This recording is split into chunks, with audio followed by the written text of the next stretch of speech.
లక్షలది ₹1 చేసినామా, 5 లక్షలది 20 కోట్లు చేసినామా అనేది కాదు అధ్యక్ష. కనీస బిల్లు ఇవ్వట్లేదు. ఆరోగ్య శాఖ మంత్రి గారేమో నేను ఎప్పుడు పోయినాను ఏ విషయంలో అయినా కూడా పాపం వారు సంపూర్ణంగా నాకు మద్దతు ఇస్తూ ఉంటారు. డాక్టర్ సంజయ్ గారు చెప్పిన సమస్య వెంటనే తీర్చాలని చెప్తారు. మరి ఎక్కడి నుంచి ప్రాబ్లం వస్తా ఉందో నాకు అర్థమవట్లేదు అధ్యక్ష. ఇవాళ మనం ఇవాళ private medical care establishments act గురించి మనం ఇవాళ డిస్కస్ చేస్తున్నాం, లా రిపీల్ చేస్తున్నాం. ఇష్యూ ఏంటంటే అన్ని ప్రైవేట్ మెడికల్ హాస్పిటల్స్ ఇవాళ అసలు ట్రీట్మెంట్ చేయడం బంద్ చేసిన తర్వాత what are we talking about? మనం ఏం మాడుతున్నాం ఇంకా ఇప్పుడు మనం ఇక్కడ కూర్చొని? కనీసం వాళ్ళ బిల్లులు ఇవ్వలేదు, హాస్పిటల్స్ ఎట్లాగూ సర్వ్ చేయట్లేదు. మనకు హాస్పిటల్ సర్వ్ చేయనప్పుడు what are we talking about అధ్యక్ష? అధ్యక్ష మళ్ళీ ఇంతకుముందు కూడా చాలాసార్లు చెప్పినాను, చిన్న చిన్న సమస్యలు కూడా మా హాస్పిటల్స్ కానీ నా కొరుట్ల కాన్స్టిట్యున్సీలో మెట్పల్లిలో హాస్పిటల్ గురించి కానీ దేని గురించి మాట్లాడినా కూడా అధ్యక్ష ఒక్కటి కూడా నెరవేరలేదు అధ్యక్ష. ఇదే సమస్య నేను డే 1 ఈ అసెంబ్లీలో కాలు పెట్టినప్పుడు చెప్పిన సమస్యలు ఇవాళ 22 నెలల తర్వాత కూడా సిమిలర్ సమస్యలు ఉన్నాయి అధ్యక్ష. అధ్యక్ష ఇవాళ ఎంత బాధాకరం అంటే అధ్యక్ష, మళ్ళీ ఈ మధ్యనే నేను చాలా ఏళ్ల తర్వాత అధ్యక్ష మంచం పట్టిన మాన్యం అని న్యూస్ చూసి చదివాను అధ్యక్ష. మళ్ళీ మాకు చిన్న ఉన్నప్పుడు చెప్పారు అధ్యక్ష ఆ న్యూస్ గురించి. ఇన్ని సంవత్సరాలు పోయింది అధ్యక్ష. ఎక్కడ ఈ ప్రాబ్లం వస్తా ఉంది అధ్యక్ష? ఎందుకంటే నాకు తెలుసు ఆరోగ్య శాఖ మంత్రి గారు అన్ని విషయాల్లో తన పాపం ముందుకు పరిగెడతా ఉంటారు. మరి తనని ఎవరు ఆపుతున్నారా? తనకు సంబంధించిన బిల్లులు ఎవరైనా ఇవ్వట్లేదా? తనకు సంబంధించిన ఫైనాన్షియల్ బిల్స్ ఆపేస్తా ఉన్నారా? ఆరోగ్య శాఖ మంత్రి గారిని ముందరికి వెళ్ళనీయకుండా చేస్తా ఉన్నారా అని నాకు డౌట్ వస్తుంది అధ్యక్ష. ఎందుకు అధ్యక్ష అంటే నేను అధ్యక్ష నా సొంత కాన్స్టిట్యున్సీ గురించి అధ్యక్ష, స్టాఫ్ గురించి కానీ అధ్యక్ష మా మెట్పల్లి హాస్పిటల్ కూలిపోయే పరిస్థితిలో ఉందంటే పాపం ఆరోగ్య శాఖ మంత్రి గారు వెంటనే రెస్పాండ్ అయ్యి వాళ్ళ సంబంధిత అధికారులందరికీ కూడా ఇమ్మీడియట్ గా యాక్షన్ తీసుకోండి, అక్కడ కొత్త హాస్పిటల్ 75% అయిపోయింది, దానికి వెంటనే బిల్లులు తీసి ఆ హాస్పిటల్ కంప్లీట్ చేయండి అని చెప్పి ఆయన నా ముందరే ఫోన్ చేశారు అధ్యక్ష. అందరికి కూడా ఒకసారి కాదు 3-4 సార్లు ఫోన్ చేశారు అధ్యక్ష. మరి అయినా కూడా ఒక్క ఇటుక పిల్ల పేర్చలేదంటే ఏమి జరుగుతా ఉందో మీరు దయచేసి మీరు ఒకసారి స్పీకర్ గారు మీరు కూడా ఒకసారి దీనిలో జోక్యం చేసుకోవాలని చెప్పి మీరు పెద్దల అధ్యక్ష, మీరు ఏది చూసినా మానవీయ కోణంతో చూస్తారన్న విషయం నాకు బాగా తెలుసు స్పీకర్ గారి గురించి.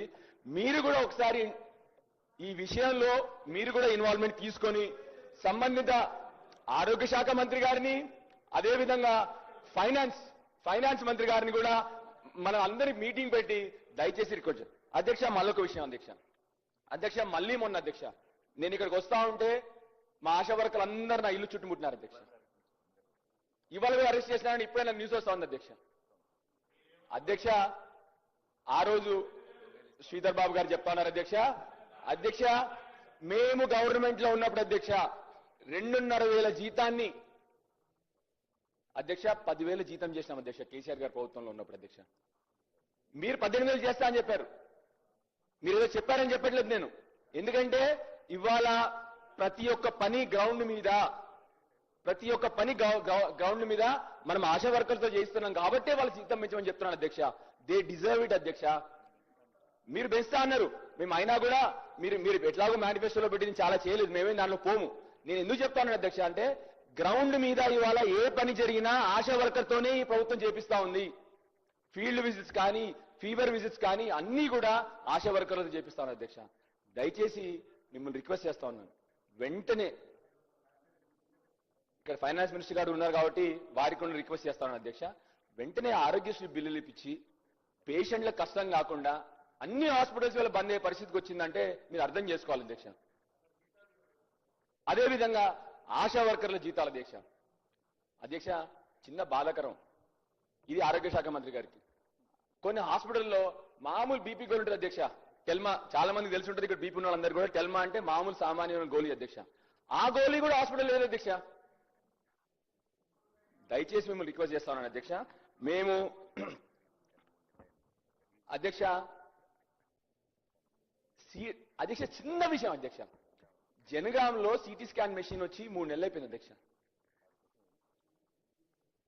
కనీసం ఇన్స్టలేషన్ స్టార్ట్ అవడం కూడా అవ్వట్లేదు అధ్యక్ష. 3 మంత్స్ అయిపోయింది అధ్యక్ష. దయచేసి ఆరోగ్య శాఖ మంత్రి గారిని ఇండిపెండెంట్ గా పెట్టి వారి పనులన్నీ జరిగేటట్టు, అదేవిధంగా ఎందుకు చెప్తాను అధ్యక్ష, మళ్ళీ ఇప్పుడు వైరల్ ఫీవర్ స్టార్ట్ అయింది అధ్యక్ష. సీజనల్ వ్యాధులు స్టార్ట్ అవుతాయి, వర్షాలు పడినాయి, వరదలు వచ్చినాయి, 100% సీజనల్ వ్యాధులు స్టార్ట్ అయినాయి. మందులు లేవు, కనీసం మందులు లేవు హాస్పిటల్లో, కనీస సౌకర్యాలు లేవు అధ్యక్ష. మా కొరుట్ల హాస్పిటల్ అధ్యక్ష 100 పడకల ఆసుపత్రి అధ్యక్ష, ఆరంభించి 2 సంవత్సరాలు అయింది అధ్యక్ష. హాస్పిటల్ ఖాళీగా పడింది అధ్యక్ష, ఒక్క స్టాఫ్ లేదు అధ్యక్ష. నేను ఇప్పటికి దాని గురించి చాలా సార్లు రిక్వెస్ట్ చేసిన అధ్యక్ష. అంటే మీరు అర్థం చేసుకోండి అధ్యక్ష, ఇప్పుడు సీజనల్ వ్యాధులు వస్తా ఉన్నాయి అంటే మనం ప్రైవేట్ హాస్పిటల్ బిల్ యాక్ట్ గురించి మనం మాట్లాడుతూ ఉన్నాం, మన గవర్నమెంట్ హాస్పిటల్ మాత్రం స్ట్రెంథెన్ చేసుకోవట్లేదు అధ్యక్ష. 2 ఏళ్ళైంది 100 పడకల ఆసుపత్రి ఓపెన్ చేసి, దాంట్లో ఇప్పటివరకు స్టాఫ్ కూడా ప్రొవైడ్ చేయలేని పరిస్థితి అధ్యక్ష. అధ్యక్ష మళ్ళీ ఒకసారి మీ ద్వారా రిక్వెస్ట్ చేసేది, చిన్న చిన్న కష్టాలు ఇప్పుడు, ఎందుకంటే ప్రజలకి మళ్ళీ ప్రైవేట్ హాస్పిటల్ వైపు పోతా ఉన్నారు. ప్రైవేట్ హాస్పిటల్ పోతే మళ్ళీ మీకు తెలుసు ఆల్రెడీ రాష్ట్రం గత 3 నెలల నుంచి డిఫ్లేషన్ లో ఉంది, రాష్ట్రంలో ఆదాయం పడిపోయింది, ప్రజల దగ్గర డబ్బులు లేవు. మళ్ళీ వాళ్ళందరినీ కూడా మనం ప్రైవేట్ హాస్పిటల్ పంపించే పరిస్థితి రాకూడదు అధ్యక్ష. దయచేసి వెంటనే గవర్నమెంట్ దీని మీద యాక్షన్ తీసుకోవాలని చెప్పి మీ ద్వారా ప్రభుత్వాన్ని రిక్వెస్ట్ చేస్తాను అధ్యక్ష. ధన్యవాదాలు అధ్యక్ష, ఈ అవకాశం ఇచ్చినందుకు అధ్యక్ష.